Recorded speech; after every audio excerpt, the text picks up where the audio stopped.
Some 911 calls are loud, sirens in the background, screaming on the line, chaos you can recognize instantly.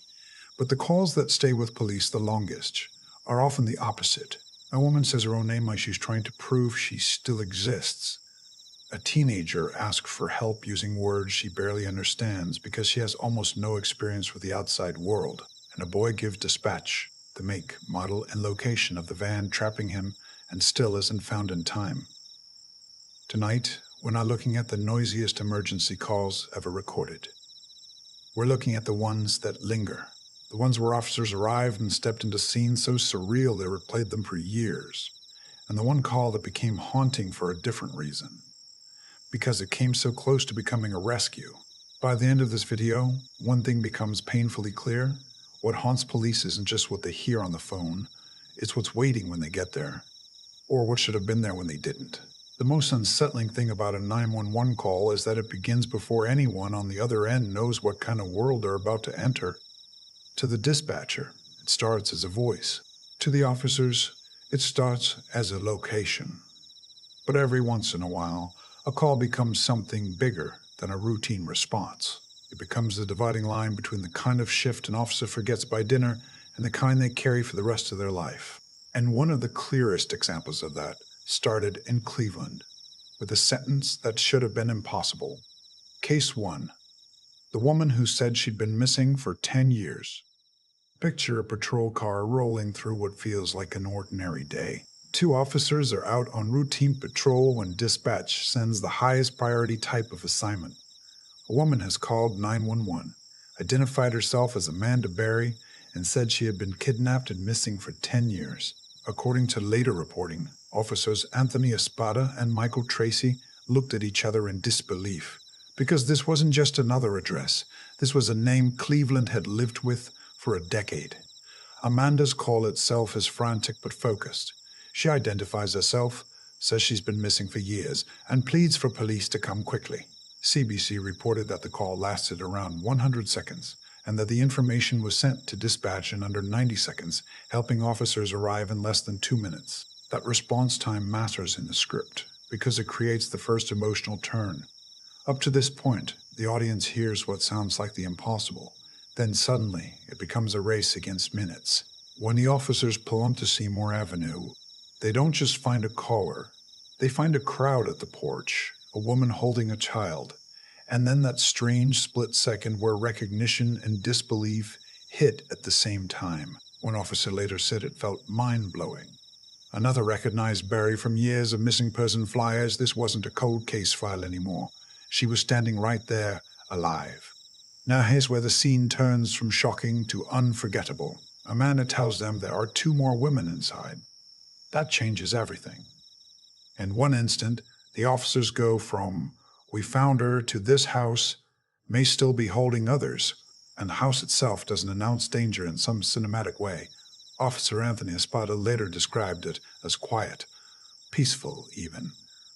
That detail is chilling because it strips away the usual warning signs. No obvious chaos, no outward signal that behind that front door was a decade of captivity. For a retention-focused script, this is where you slow down. You don't rush the entry. You let the audience sit in that eerie contradiction. Outside, daylight, neighbors, normalcy. Inside, hidden reality officers had no reason to fully comprehend until they were already climbing the stairs. Espada moves through the house calling out as police. Another officer later recalled how dark it felt inside. Michelle Knight emerges first and throws herself at the officers in relief. Then Gina De Jesus appears. Espada later said the whole thing felt like one emotional shock after another, the kind of moment he had to actively hold himself together through. And this is the part that turns a disturbing story into one that genuinely lingers with officers. The scene didn't end when the women were led outside. Espada later said the rescue kept replaying in his mind every day after it happened. Years later, ABC reported that he still described the women as forever part of his life. Not because he wanted attention, not because he saw himself as the hero, but because some calls don't feel like a case number after you step inside. They become personal in a way. Officers rarely say out loud, if you're writing this section for maximum watch time, the payoff isn't just, they were rescued. The payoff is that the voice on that call was real. The impossible was true. And the officers who answered it walked into the kind of scene that permanently changes how a person hears the words, "I need help," beat. But as haunting as that call was, the next one is disturbing for a completely different reason. Because this time, the fear isn't in what the caller says. It's in what she doesn't know.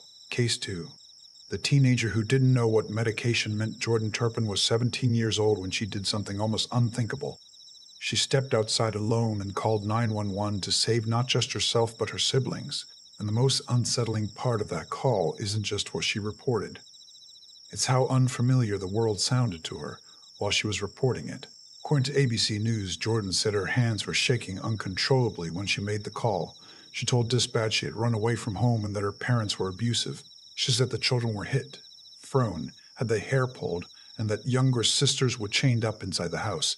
The call lasted about 22 minutes before a deputy reached her, and less than 2 hours later, her parents were in handcuffs. That alone would be enough to grab an audience.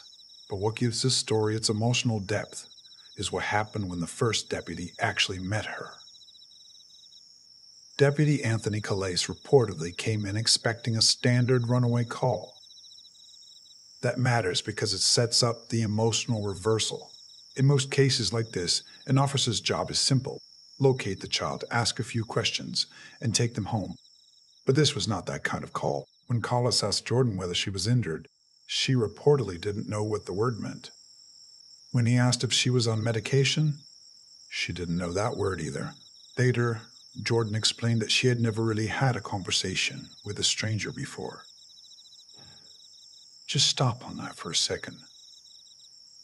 A 17-year-old standing in public, talking to a deputy, and basic words from ordinary life sound foreign. That is far more haunting than shouting. Because now the officer isn't just hearing an allegation.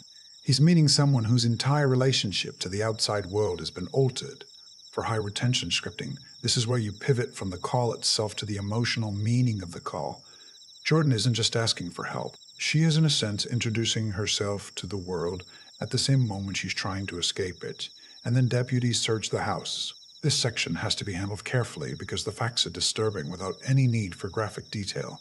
Reports say deputies conducting a welfare check found children who appeared malnourished, saw injuries on wrists, found chains that had recently been removed, and discovered another child restrained to a bed railing. These are the kinds of details that communicate the severity of what officers encountered without crossing into sensationalism. This is what makes the call so haunting from a law enforcement perspective. The audio begins with what sounds, on paper, like a runaway call. But when deputies arrive, they realize they are not stepping into a family dispute. They are stepping into a reality so isolated that one teenager doesn't know basic everyday language, and the home itself confirms the fear in her voice, and the timing is what really gives the story its pulse. Jordan escapes. She makes a call. She waits more than 20 minutes for a deputy. She keeps talking long enough for the system to understand that this is bigger than it sounds. Then, in under 2 hours, the entire case explodes open. That's a powerful documentary beat because it gives the viewer both dread and relief at the same time. Relief because help finally arrived. Dread because Officer Rance at that call likely began his response expecting one thing and ended his shift having seen something entirely different. And that's really the pattern behind the most unforgettable 911 calls. They break routine. They don't just shock police because they're tragic. They shock police because they begin like something ordinary. A suspicious noise, a runaway, a disturbance. Then, one question later, the whole reality changes. But there's one type of call that lingers even longer than the ones officers solve in time. The call that almost became a rescue. The one where the voice on the line told police exactly what was wrong, and somehow the system still failed him. Case 3. The boy had told 911 exactly where he was. There's a special kind of haunting attached to a 911 call when the caller does almost everything right. No confusion, no fake name, no vague location, just a trapped teenager trying to stay calm long enough for help to reach him. In April 2018, 16-year-old Kyle Plush became pinned inside his family's Honda Odyssey while trying to retrieve tennis equipment from the third row seat. According to ABC News, he called 911 twice while trapped and unable to free himself. He gave details about the vehicle and said he was in a parking lot across from Seven Hills School. He was not found by the officers who arrived on scene, and a family member discovered him hours later. That case is disturbing on its face, but what makes it linger is how close it came to being different. The Cincinnati Enquirer's reporting lays out why this became such a painful case for both the public and law enforcement. In the first call, Kyle says he's trapped in his van outside the Seven Hills parking lot and is in desperate need of help. Notes were entered indicating he might be in the thrift store lot across from the school, which is where he was ultimately found. Officers were dispatched, but body camera footage reportedly showed only a brief search of one lot, not the lot where Kyle's van actually was. The Cincinnati Enquirer now think about the emotional weight of that from the officer's side. This wasn't a case where help never came. Help came to the area. It just didn't connect with the person who needed it. That's why this story is so hard to shake, not because it was unsolvable, but because it sounds solvable every step of the way. Kyle called again, more urgently. ABC News reported that in the second call he identified the vehicle as a gold Honda Odyssey and said this was not a joke. The Enquirer reported he said he was almost dead and asked that his mother be told he loved her. But operationally, the response broke down.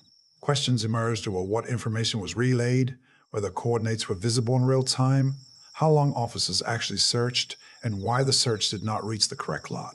For your script, this section should feel different from the first two. The first two are built around discovery and rescue. This one is built around narrowing probability. That awful sense that each new detail should be enough to save him, and somehow still isn't. That creates a different kind of suspense.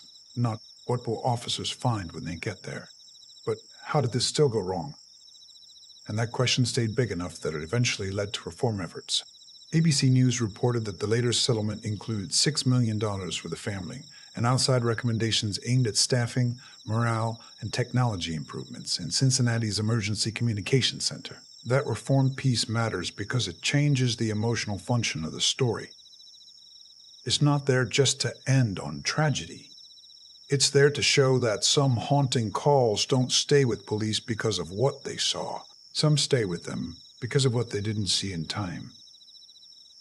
Because there are calls that follow officers home because they walked into something unimaginable, and there are calls that follow them because they were only yards away from changing the outcome. Kyle Plush's story lives in that second category, and in some ways that may be the hardest kind to forget, bringing the three calls together. If you put these three stories side by side, a pattern emerges. Amanda Berry's call was haunting because officers stepped out of the car and into a miracle they almost didn't believe. Jordan Turpin's call was haunting because the first deputy realized he wasn't talking to a typical runaway at all. He was talking to someone whose entire life had been hidden from the world. Kyle Plush's call was haunting because officers were near him. The information existed, and the rescue still didn't happen. Three very different emergencies. Three completely different emotional outcomes, but all three reveal the same thing about police work and 911 response. A voice on the line can change the meaning of an entire shift in seconds, and for the people who answer those calls or respond to them. The worst part is often not the adrenaline, it's the replay. The moment the cruiser door opened, the moment a caller's words suddenly made sense, the moment someone said there were others inside, the moment a search ended too soon. That's what makes these calls linger long after the radio goes quiet. The scariest 911 calls aren't always the ones with the most panic. Sometimes they're the ones with just enough calm to let the truth slip through. A woman proving she's alive. A teenager describing a home that sounds impossible. A boy naming the exact van that's trapping him. And for police officers, those are often the calls that stay with them longest. Because they don't end when the line disconnects. They continue in the doorway, in the hallway, in the search, in the silence afterward. If there's one final takeaway here, it's this. A 911 call is never just audio. For the person making it, It can be the most important minute of their life, and for the officers to respond, it can become the minute they measure dozens of later calls against. Some shifts end, some reports get filed, but some voices never really leave. If this call stayed with you, the next story is about a 911 recording that sounded routine at first, until police realized the caller was hiding the real emergency in plain sight.